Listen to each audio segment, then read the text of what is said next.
네, 우리 성도님들 추석 명절 잘 보내고 계시죠? 예.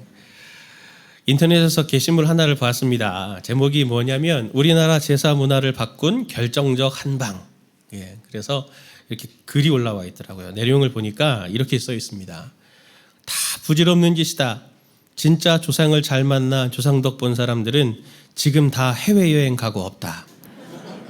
조상덕이라곤 일도 못 본 인간들이 음식상에 절하고 집에 와서 아내랑 싸운다. 예. 예, 제사 문화가 다 이렇게 해서 바뀌었답니다. 예. 이 시대를 여러모로 풍자하고 있다는 생각이 들었습니다. 이게 웃지만 또 거기에는 이 뭔가 싶은 그런 이제 좌절도 느껴지고 또 아픔도 느껴지고 속상함도 느껴지고 하는 여러 가지가 느껴지는 것 같아서 참 한편으로 웃기면서도 참 씁쓸하다 그런 생각이 들었습니다. 열심히들 사는데 관성에 따라서 맹목적으로 뭐 제사는 명절이 되면 부모님께 방문하고 또 그렇게 또 제사상을 차리고 어떻게 해야 되고 이렇게 너무 그냥 관성에 따라서 습관적으로 우리가 맹목적으로 살아가는 모습들이 너무 많지는 않은가 하는 생각들을 좀 해보게 되었습니다. 하나님께서 우리에게 이 삶이라고 하는 것을 주셨잖아요. 사람의 얼굴이 다른 만큼 삶도 다를 것이고 사명도 다를 것이고 또 환경도 다를 것이고 아마 다 다를 겁니다. 그런데 늘 우리는 누구를 겉으로 또 이렇게 비교하면서 스스로를 이렇게 판단하면서 자기 연민에 빠지면서 탓하기 쉽죠. 이 조상 탓이야, 가족 탓이야. 나는 뭐 흙수저도 안 돼, 뭐 은수저도 안 돼, 뭐 이러면서 서로 탓하기를 좋아하는 것 같습니다. 생텍쥐 베리의 그 어린 왕자를 잘 아시죠? 거기 보면 이런 말이 나옵니다. 오직 마음으로 보아야 잘 보이는 거야. 가장 중요한 건 눈에 보이지 않아. 여기서 말하는 마음으로 본다라고 하는 게 뭐겠습니까? 이 관점이라고 하는 것이 정말 중요하다라고 하는 것을 말하고 있는 것이 아니겠습니까? 성경이 우리에게 주는 중요한 혜택 중에 하나가 바로 이것입니다. 유익 중에 하나가 이것인데 삶을 보는 눈을 제공하는 것이죠. 건강한 삶을 제대로 볼 수 있는 눈을 우리에게 제공하는 게 성경이 주는 유익입니다. 그래서 삶에 대한 방향성 그리고 세계관들이 좀 선명하게 세워져서 자성하게 만들죠. 자꾸. 그래서 우리가 바쁜 삶을 살다가 길을 잃게 되었을 때 다시 자기 위치를 찾아오게 되고 또 우리가 실수하게 돼서 어디로 어떻게 다시 시작해야 될지 모를 때 여기서부터 다시 시작하면 돼 라고 하는 것을 알려주는 나침판의 역할을 하는 것이 바로 성경입니다. 오늘 말씀은 우리가 성경에서 여기 재미있는 이야기들이 나오지 않습니까? 그 중에 가장 재미있는 이야기 중에 하나가 오늘 엘리야가 승천하고 엘리사가 엘리야의 뒤를 이어서 선지자가 되는 계승하는 이야기를 오늘 우리가 보고 있습니다. 이 사명의 대가 이어지는 이러한 과정들을 이야기를 통해서 우리의 삶의 방향성을 건강하게 해주는 질문들을 한 3가지 정도를 제가 우리 성도님들과 함께 나누고 싶습니다. 늘 살면서 이 3가지 질문을 꼭 잊지 마시고 수시로 한번 기도할 때든지 어떤 때든지 묵상하면서 이 질문을 하시면 삶에 대한 방향성들을 어느새 다시 찾으실 수 있을 겁니다. 첫 번째가 무엇이냐면 내가 정말 바라는 것은 무엇인가 라고 하는 질문을 한번 자주 해보십시오. 내가 정말 바라는 건 뭔가. 엘리야가 오늘 앞부분을 보면은 엘리야가 하나님께 부름을 받아 이제 승천하기 바로 직전에 엘리사와 함께 하는 일이 있습니다. 무엇을 하냐면 베델, 여리고, 요단 3곳에 본인이 세운 선지 학교를 마지막으로 이렇게 쭉 이렇게 순회합니다. 자기가 이제 마지막인 걸 알고 자기가 세운 선지 학교의 그 선지 생도들을 쭉 만나면서 잘 있어라. 이제 나는 간다. 이런 인사를 이제 쭉 하고 있는 것이죠. 이 여행에 작별 인사라는 여행에 중요한 특징이 있습니다. 좀 이상한 행동을 하는데 가는 곳마다 엘리야가 엘리사를 어떻게 물어보냐면 자꾸 떼어놓으려고 하는 거예요. 너 안 따라와도 된다. 내가 지금 원래 길갈에서 출발하거든요. 베델로 가려고 하는데 너 안 따라와도 된다. 또 베델에서 여리고로 가려고 할 때 너 안 따라와도 된다. 또 여리고에서 요단으로 갈 때도 너 안 따라와도 된다. 라고 이렇게 자꾸 이렇게 엘리사를 떼어놓으려고 하는 거예요. 열왕기하 2장 2절 말씀 보도록 하겠습니다. 엘리야가 엘리사에게 이르되 청하건대 너는 여기 머물라 여호와께서 나를 베델로 보내시느니라 하니 엘리사가 이르되 여호와께서 살아계심과 당신의 영혼이 살아있음을 두고 맹세하노니 내가 당신을 떠나지 아니하겠나이다 하는지라. 이에 두 사람이 베델로 내려가니. 이렇게 동일하게 엘리사에게 너 안 따라와도 된다. 그러면 엘리사는 뭐라고 하냐면 오늘 우리가 읽었지만 하나님의 살아계심 그리고 당신의 영혼이 살아있음을 두고 내가 맹세합니다. 저 반드시 같이 다 할 거예요. 그래서 엘리야가 엘리사를 데리고 베델로 여리고로 요단으로 이렇게 이동하게 되죠. 사실 엘리야에게 엘리사는 엘리야가 그토록 바라던 이스라엘의 회복 계획의 일부입니다. 절대 빼놓을 수 없는 사람이에요. 엘리야는 기도 응답같이 엘리사를 받은 사람입니다. 열왕기상 18장을 보면은 엘리야가 갈멜산에서 바알과 아세라를 섬기는 이 제사장들과 850대 1로 전쟁을 하잖아요. 그리고 승리했는데 이세벨이 이제 협박하게 되었을 때 엘리야가 마음이 완전히 낙심을 합니다. 그때 낙심한 엘리야가 하나님의 산 호렙으로 옮겨가게 되고 거기에서 하나님의 이스라엘의 회복 계획을 하나님으로부터 직접 듣게 됩니다.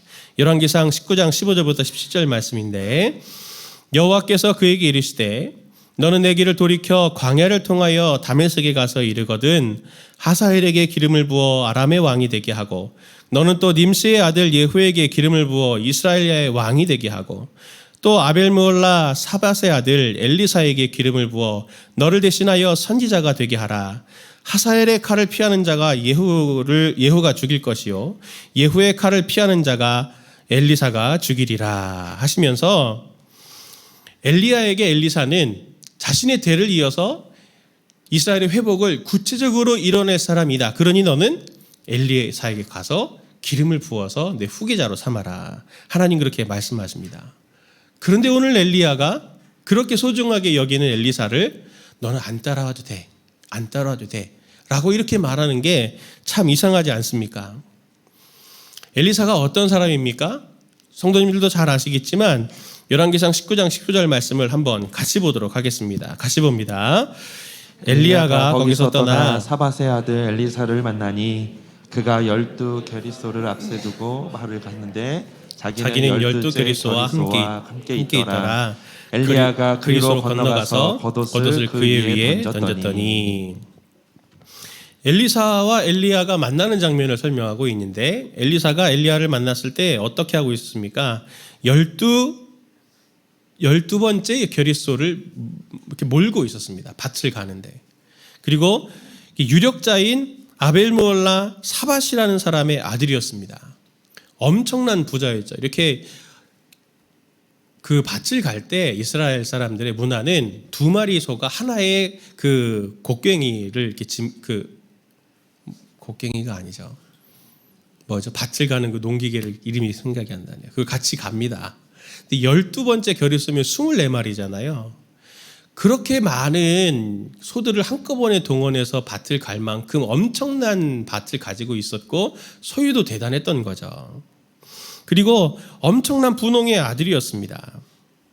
그리고 그렇게 엘리야가 엘리사를 부를 때 어떻게 불렀냐면 자신의 겉옷을 벗어서 그에게 던졌습니다. 이게 뭘 말하는 거냐면 옷이 신분의 상징이거든요.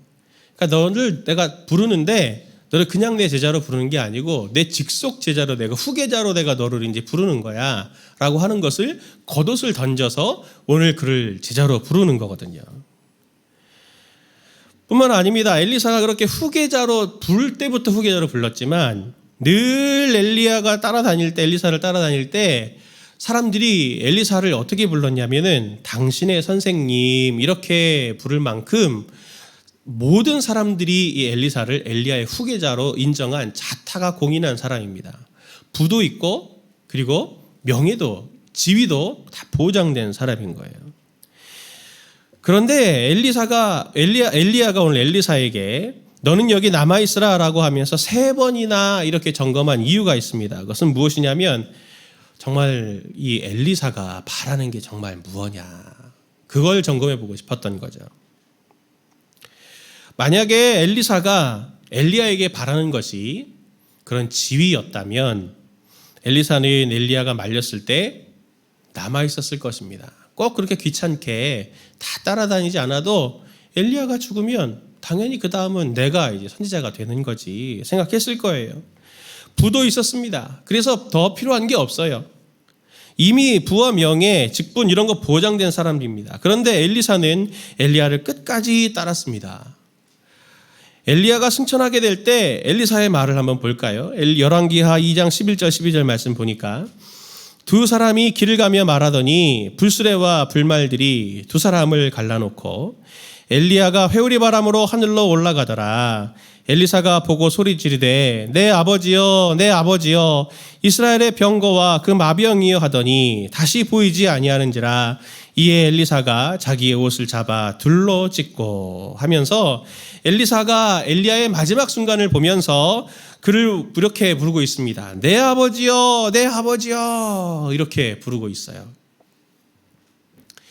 부교육자들이 분당 우리 교회에서 이찬수 목사님께 종종 혼나는 지점들이 있습니다. 꾸짖음을 받을 때가 있는데 가끔씩 이찬수 목사님이 저희들에게 주기적으로 저희들에게 이렇게 꾸짖으셨던 지점이 이런 지점이 있어요. 너희는 내 손에 떡을 바라는 사람들 같다. 이런 얘기를 많이 하셨어요. 무슨 얘기냐면 필요할 때만 날 찾아오고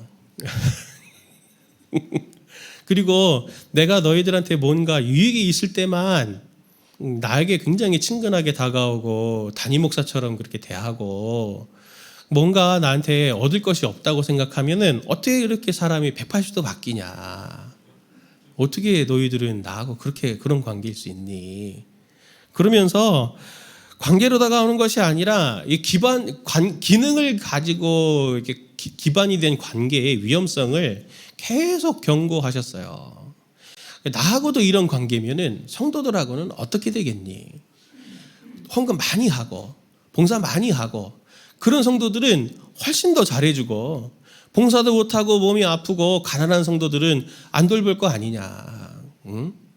목회가 그렇게 해서 되겠냐 하면서 목사님이 저희들이 그렇게 많이 이렇게 도전도 주시고 꾸짖기도 하시고 하면서 계속 그러셨거든요. 저는 오늘 이 엘리야의 모습을 보면서 그 모습이 딱 떠올랐어요. 엘리야가 엘리사의 의지와 본심을 점검하는 것이죠. 엘리야가 엘리사를 떨어뜨려 놓으려고 할 때 엘리사가 뭐라고 합니까? 하나님의 살아계심과 당신의 영혼이 살아계심을 내가 두고 맹세하노니 내가 당신을 떠나지 아니하겠나이다 하면서 이 맹세를 3번이나 합니다.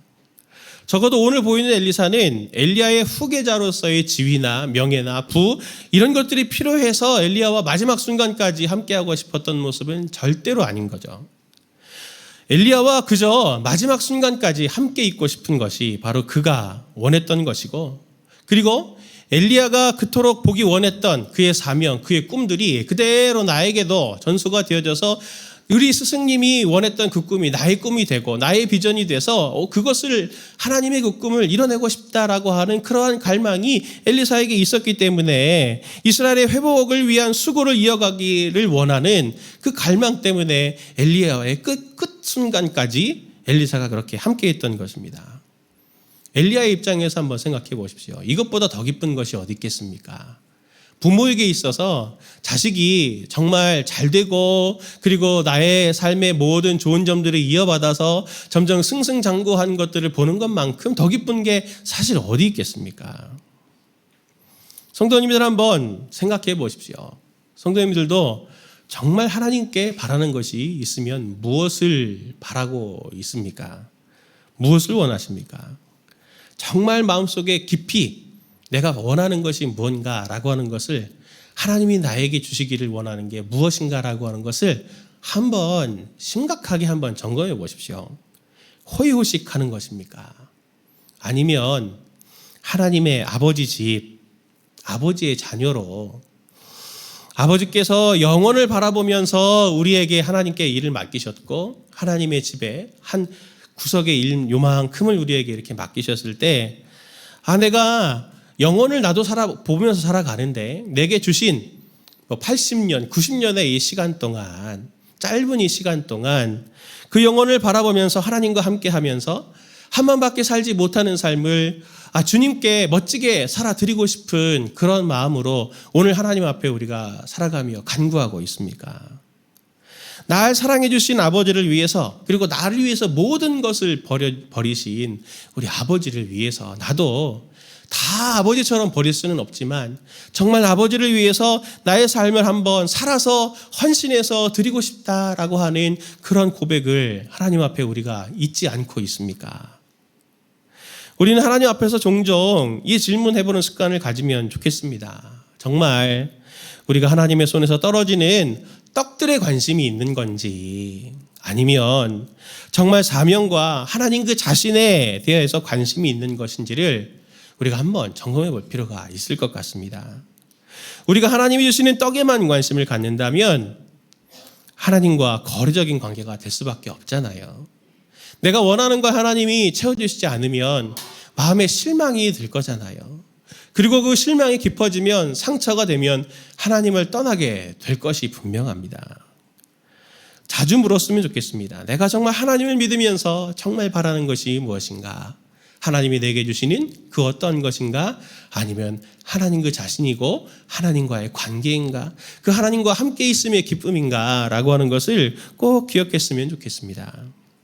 두 번째로 우리의 삶의 건강성을 위해서 건강하게 하는 질문 두 번째는 내게 맡겨진 게 무엇인가? 라고 하는 것을 한번 잘 점검해 보십시오. 물어보십시오. 하나님의 부르심을 받은 하나님의 사람들은 공통점이 있거든요. 어떤 공통점이 있냐면 오늘 엘리사는 분홍의 아들이라고 말씀드렸습니다. 농부로 밭을 갈다가 어느 날 찾아온 엘리야의 부름으로 선지자가 되었습니다. 근데 아모스 선지자 아시죠? 아모스는 뽕나무를 재배하다가 하나님의 선지자로 부르심을 받았고, 또 다윗은 양을 치다가 베드로, 안드레, 요한 이런 사람들은 물고기를 잡다가 예수님을 만나 예수님의 부르심, 예수님의 제자로 부르심을 받아 예수님의 제자가 되었습니다. 그리고 우리가 잘 아는 마태 같은 세리도 세간에 앉아 있다가 세간을 버리고 예수님의 제자가 되었죠. 오늘 우리는 무엇을 하다가 성도님들 이 자리에 주님의 제자로 부르심을 받았습니까? 제가 이런 얘기 하면 안 되는데, 모 다락방에서 있었던 얘기를 합니다. 이 모 다락방은 성도 다락방이 아니기 때문에 자신 있게 할 수 있습니다.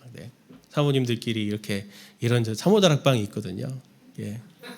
사모 다락방에서 이런저런 얘기를 하다가 사모님들도 이제 얼마나 힘들겠습니까? 이런저런 얘기를 하다가 그런 얘기가 나왔다고 하더라고요. 내가 이렇게 밥을 하고 빨래를 하려고 대학원까지 나왔나라고 하는 자괴감이 들어요. 그러면서 한번 제가 말씀드렸던 것도 같은데, 대학원 하기가 사모로서 사는 거하고 이게 무슨 의미가 있지? 무슨 연관성이 있지?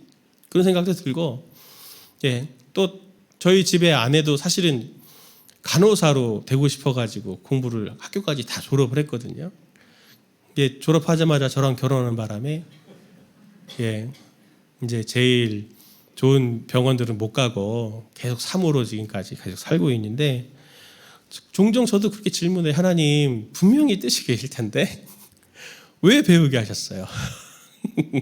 그런 질문들을 저도 할 때가 있는데 본인들은 얼마나 또 쉽지 않겠습니까? 성도님들도 한번 생각해 보십시오. 대학을 전공하고 학교를 다니고 잘할 때 큰 꿈을 갖고 이것도 해보고 저것도 해보리라. 그리고 또 내가 은퇴 뒤에는 또 이런 것도 해보고 저런 것도 해보리라. 마음의 계획과 생각들 이런 것들을 쭉 품고 있었는데 하나님께서 오늘 성도님들에게 딱 주어주신 자리는 내 생각과 내 계획과는 좀 많이 다른 자리일 수 있잖아요. 그럴 때 어떻게 생각하십니까? 어떤 생각이 드세요? 우리가 사명 그러면 대단하거나 거창한 것들로 생각하는 경우들이 있습니다.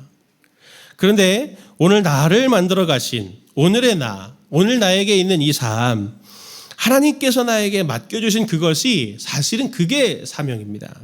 그게 거룩한 거예요. 평범하고 보잘것없어 보이고 내 계획과는 다르고 시시하고 하찮아 보여도 거기에 하나님의 뜻이 있다고 하는 것을 꼭 잊으시면 안 됩니다. 성경에 나오는 사람들을 보면 분량의 차이가 있을 뿐이지 그 하나님의 사람들은 어떤 것을 받았다 할지라도 그것이 성전 문지기든 그것이 어떤 선지자의 모습이든 그들이 어떤 것을 받았든지 간에 그 오늘이라고 하는 하나님이 주신 사명을 잘 살아내고 싶어서 몸부림친 사람들이 굉장히 성경에 많이 나옵니다. 엘리야는 부르심을 받은 이후 자신이 모든 것에 가지고 있었던 것을 다시 기억하지 않았어요. 열왕기상 19장 19절부터 21절 말씀을 함께 보도록 하겠습니다. 같이 함께 볼까요? 엘리야가 거기서 떠나 사밧의 아들 엘리사를 만나니 그가 12 겨릿소를 앞두고 밭을 가는데 자기는 12째 겨릿소와 함께 있더라. 엘리야가 그리로 건너가서 겉옷을 그이 위에 던졌더니 그가 소를 버리고 엘리야에게로 달려가서 이르되 청하건대 나를 내 부모와 입맞추게 하소서. 그리한 후에 내가 당신을 따르리이다. 엘리야가 그에게 이르되 돌아가라. 내가 내게 어떻게 행하였느냐 하니라. 엘리사가 그를 떠나 돌아가서 한 교릿소를 가져다가 잡고 소의 기구를 불살라 그 고기를 삶아 백성에게 주어 먹게 하고 일어나 엘리야를 따르며 수종 들었더라. 아멘. 그는 엘리야에게 부름 받은 이후에 자신이 몰던 소를 잡고 자신이 몰던 소의 그 농기구들을 다 재료로 삼아서 불살라서 그 소를 삶아가지고 백성들에게 나눠주고 엘리야를 따랐습니다. 베드로, 안드레, 요한 이런 사람들, 야고보 이런 사람들 배의 그물을 버려두고 예수님을 따랐습니다. 세리마태도 생안을 버려두고 예수님을 따랐죠. 하나님의 사람들은 자신의 지위, 자신의 배경, 자신의 과거 이런 것들에 매이지 않았습니다. 그들에게는 오늘이라고 하는 그 하나님의 부르심 앞에 예민하게 반응했습니다. 이소부화에 보면은 그 여우와 까마귀 이야기가 있습니다. 이거 아시죠? 예. 까마귀가 어떻게 치즈 하나를 딱 얻었습니다. 나무 위에 올라가서 그 치즈를 먹으려고 딱 그러는데 밑에서 이렇게 딱 보니까 여우가 이렇게 까마귀가 딱 치즈를 물었는데 나도 저게 먹고 싶은 거예요. 그래가지고 여우가 꾀를 냈죠. 당신 너무 털도 예쁘고 어떻게 저렇게 광채가 나면 너무 당신 예쁜데 목소리도 정말 좋을 것 같습니다.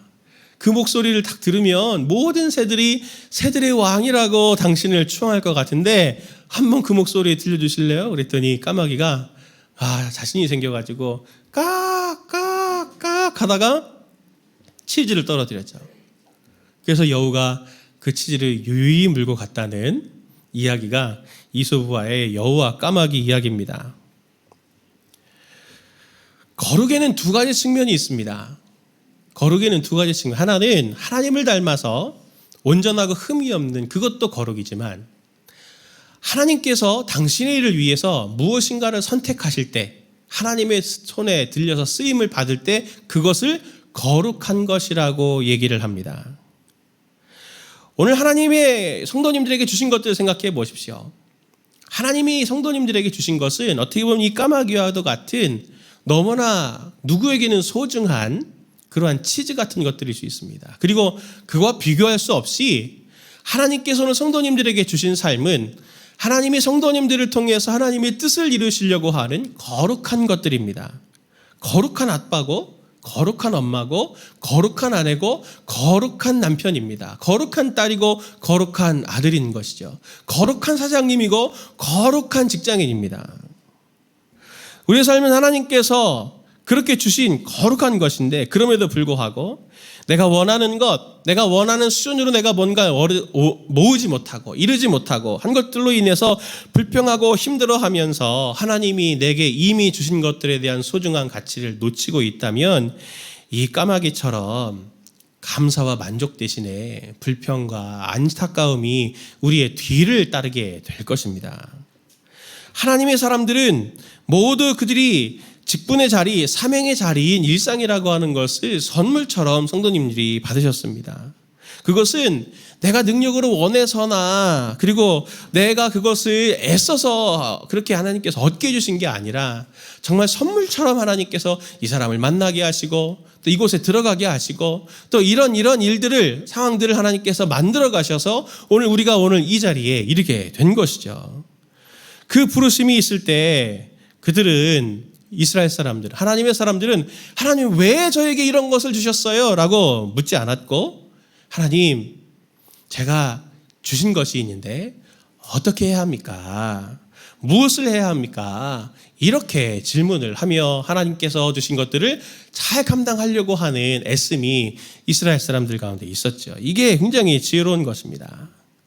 하나님은 성도님들의 삶 속에 뜻을 두고 계세요. 일상을 방향성 없이 살지 않고 또 무의미하게 보내지 않고 원망과 한탄으로 내 시간들을 허비하지 않기 위해서 지금 내 삶에 있는 이 자리에서 무엇을 해야 합니까? 지금 내 삶에 주신 것들을 어떻게 섬겨야 할지를 하나님께 구체적으로 물으면서 하나님 은혜를 부어달라고 그 길을 잃지 않게 하나님 저에게 힘을 달라고 간구하는 것들이 우리에게 필요합니다. 그래서 우리 성도님들 꼭 내게 맡겨진 것이 무엇인지를 한번 잘 살펴보십시오. 그것이 사명의 자리입니다. 그것을 항상 놓치지 마십시오. 마지막 세 번째로 우리의 삶의 방향성을 건강하게 하게 하는 질문 마지막은 내가 요즘 구하는 게 무엇인가 라고 하는 것을 한번 점검해 보십시오. 요즘 성도님들이 구하시는 것은 무엇입니까? 엘리야가 마지막에 엘리사에게 질문을 합니다. 하나님의 부르심을 딱 받기 전에 마지막으로 엘리사에게 질문을 합니다. 2장 9절 말씀 보니까 건너매 엘리야가 엘리사에게 이르되 나를 내게서 데려감을 당하기 전에 내가 내게 어떻게 할지를 구하라. 엘리사가 이르되 당신의 성령이 하시는 역사가 갑절이나 내게 있게 하소서 하는지라. 아멘. 엘리사는 엘리야에게 성령이 하시는 일이 갑절이나 저에게 있기를 원합니다. 그렇게 구하고 있습니다. 여기서 갑절은 장자에게 돌아가는 몫을 말하는 것이거든요. 그래서 저에게 2배를 주십시오. 저는 욕심쟁입니다. 이 얘기를 하는 게 아니에요. 대를 잇겠다고 하는 거죠. 엘리사의 대를 잇겠습니다. 엘리야의 대를 잇겠습니다. 말하는 것입니다. 그가 갑절의 영감을 구하는 것은 스승 엘리야의 사역뿐만 아니라 부패한 이스라엘을 회복시키는 그 사역을 이어가는 장자가 돼서 그것을 반드시 이루기를 원합니다. 라고 하는 이 엘리사의 이 열정이 여기에 담겨져 있는 것입니다. 엘리야는 갈멜산 전투에서 엄청난 일들을 했죠. 850대 1의 싸움을 하지 않았습니까? 엘리야 그러면 딱 이렇게 각을 세우고 의로 이렇게 아합이라든지 이 이방의 선지자들하고 싸우는 전투적인 이미지입니다. 그런데 실제로 엘리사를 보면은 열왕기하 6장 같은 데 보면 북이스라엘을 무너뜨리기 위해서 쳐들어온 아람 군대 전체와 싸우게 되는 훨씬 더 전투력이 있는 사람으로 이 엘리사가 등장을 합니다. 훨씬 더 많은 이적과 거의 예수님에 준하는 그러한 이적을 일으킨 사람이 바로 이 엘리사입니다. 엘리사는 알았던 거예요. 스승 엘리야의 뒤를 이어서 사역해야 하는 순간들은 정말 온전한, 그리고 어떻게 보면 엘리야보다 갑절의 성령이 하시는 능력이 내게 있지 않으면 내가 이 일을 감당할 수 없겠다라고 하는 자신의 연약함과 이 상황을 선명하게 인식한 겁니다. 제가 연령별 인구 현황을 행정안전부에서 한번 찾아봤거든요. 사회의 주류가 지금 이제 세대로 보면 50대와 40대쯤이 되지 않겠습니까? 50대와 40대를 보니까 50대는 한 860만 정도 되고 40대는 812만 정도 됩니다. 그런데 한 세대 뒤인 30년 후인 10대들은 몇만일 것 같으세요? 한번 추측해 보십시오. 10대는 10세부터 19세까지 아이들이 460만 밖에 안 됩니다. 절반도 안 됩니다. 절반도. 50대를 기준으로 해서는 절반도 안 되고 40대를 기준으로 해서는 절반보다 살짝 위가 되는 것이죠. 굉장히 심각하죠. 기후 문제, 태풍 이런 얘기들 이제 일상적으로 찾아온다라고 하는 이런 얘기 들으니 너무 걱정이 됩니다. 이제 종이컵 하나 쓸 때마다 굉장히 죄책감이 들고 있어요. 이런 것부터 좀 줄여야 되겠다라는 생각, 이 게으름을 좀 이렇게 좀 벗어나서 사명을 가지고 좀 이런 일회용품도 좀 적게 써야 되겠다 이런 생각들을 하게 됩니다. 가정은 어떻습니까? 알파 세대라고 한번 제가 말씀드린 적이 있는데 알파 세대가 옵니다. 알파 세대는 태어나면서부터 모바일 환경, 네트워크에 익숙한 아이들이 이 알파 세대인 거예요. 그래서 이들이 문제가 심각한 건 뭐냐면 코로나를 거치면서 운동을 이제 안 합니다. 하도 집에 갇혀 있어가지고 2년 동안 갇혀 있으니 운동도 안 하고 또 친구 관계 등을 이렇게 좀 멀리 하다 보니까 네트워크로만 만나다 보니까 사회성이 굉장히 떨어져요. 그러니 친구들과의 관계가 이렇게 트러블이 생기면 이걸 어떻게 해결해야 되는지를 잘 모르고 극단적인 방향으로 막 흘러갑니다. 뭐 자퇴를 얘기한다든지 자살을 생각한다든지 막 이런 것들로 아이들이 굉장히 불안정한 세대를 우리가 지금 살고 있습니다. 한국경제연구원에서 코로나 이후에 AI가 발달하면서 미래에 가장 먼저 사라질 직업군 순위를 다음과 같이 매겼더라고요. 영업 판매직이 먼저 없어지고 여행 숙박 오락 서비스직이 그 다음에 없어지고 금융 보험직이 그 다음 없어지고 제조 생산직이 그 다음 없어지고 운전 운송직이 그 다음에 없어진다고 합니다. 이게 이제 곧 다가올 미래인 거죠. 한 번도 겪어보지 못한 두려운 미래들이 우리에게 막 휘몰아칠 겁니다.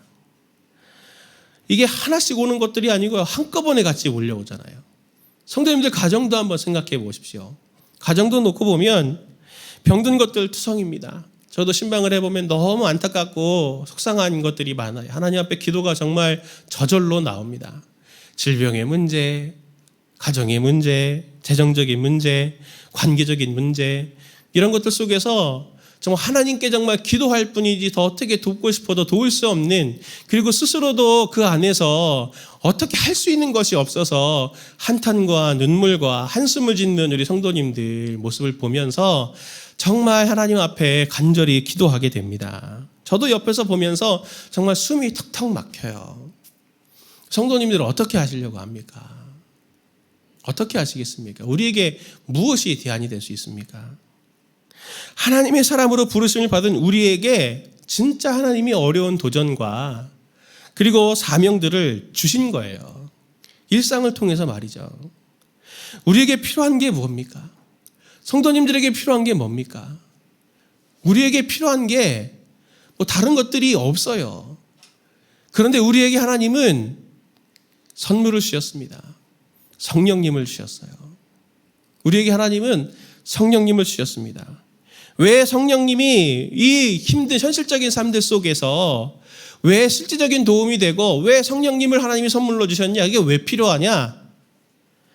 성경 전체에서 성령님이 하시는 역할을 보면 신약과 구약을 관통해서 성령님이 하시는 역할이 분명히 있습니다. 그것은 무엇이냐면 하나님의 일을 맡은 사람들에게 성령님이 오시면 그것을 감당할 수 있는 능력을 주시는 분이십니다. 사사기 15장 14절 말씀 보니까 삼손이 레히의 이름에 블레셋 사람들이 그에게로 마주 나가며 소리 지를 때 여호와의 영이 삼손에게 갑자기 임하시매 그의 팔 위에 밧줄이 불탄 삼과 같이 그의 결박되었던 손에서 떨어진지라. 하나님의 영이 삼손에게 임하니까 물리적인 힘이 강해져서 삼손이 그 결박을 다 끊어버렸대요.